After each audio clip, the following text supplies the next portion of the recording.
Hey everybody, this is John here from Most City Reptiles, and today I'm here with one of our good upcoming breeders. His name is Jason. He's a nice pinstripe. He's fired down at the moment. But today I'm making a video to show you how we keep some of our breeder geckos and some of our grow outs. Now these enclosures that we're going to show you are more of a basic setups for how we keep our numbers and also make it easy to access the geckos and to help with cleaning.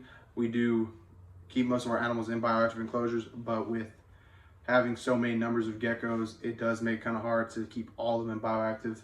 So we do have to kind of slim it down to more of a container type of setup, but I'll show you that and we'll explain it all through.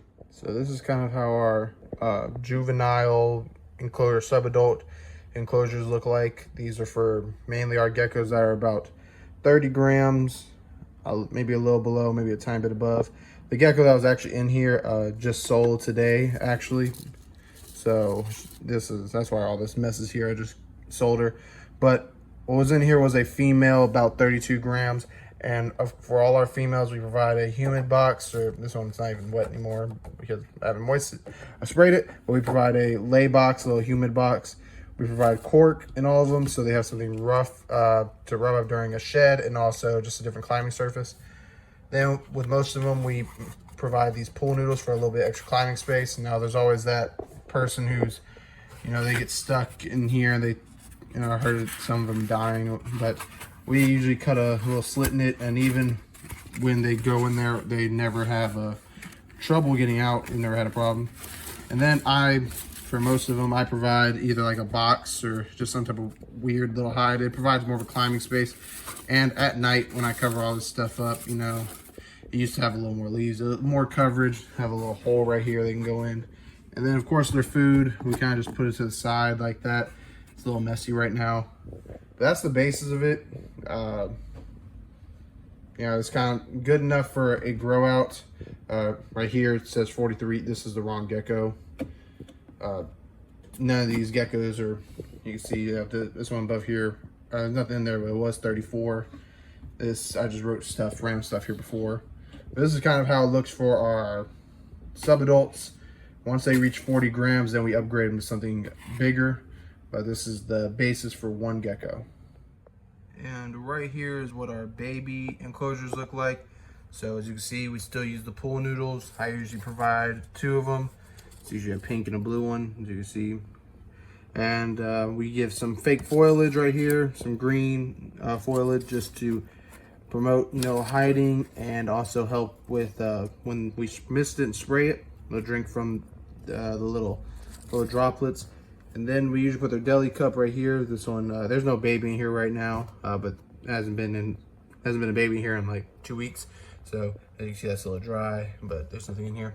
And then with all the enclosures for our breeders, we usually use paper towel. It's just easy to clean, grab, put down, and mist it a little bit. This is big enough for a baby. This works fine, it gives them enough vertical space, and it's also pretty long. If you don't know, these are the shoe boxes, the little magnetic ones, and they don't tend to get out. There's enough ventilation from the whole little things in the walls. And also the back has holes, I don't know if you can see that. And even up front, it has little gaps, a gap right here, right here. So it provides enough ventilation, and it holds humidity pretty well. We have never had a problem with it. So this is how, right here, there you go. Perfect view of our baby enclosures. But right there, that's just a basic rundown of a enclosure for whether it's a baby or a juvenile below or at 30 grams.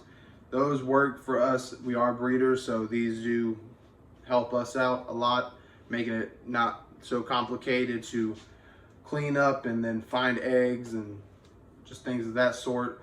Most of our babies move pretty fast when we're selling them. So this is also a good just a grow out area where we can monitor them, make sure they're all healthy, and then ship them to wherever they need to go. But if you are just keeping it as a pet, or you only have maybe 1 or 2, we do recommend, of course, giving them a big enough enclosure to live out the rest of their life. These geckos, this isn't the rest of their life. They're gonna breed, and then we're gonna retire them. Probably either sell them to people who want to keep them as pets, or we'll keep them ourselves, put them in enclosures that are bioactive, just so they can have a well-fulfilled life. Bioactive enclosures are beneficial, and they do help out your animal a lot compared to just throwing them in a box. But for these, they give them what they need to survive, enough enrichment. Our geckos aren't overweight. We never had any problems with shedding or just overall real major health problems. So we like the way we have these setups, and we think it works pretty well. But if you guys did enjoy this video, please like, subscribe, and share, and comment down what you think about the enclosures. I did forget to record an outro, so that's why it's a little darker here. It's like 10 o'clock at night.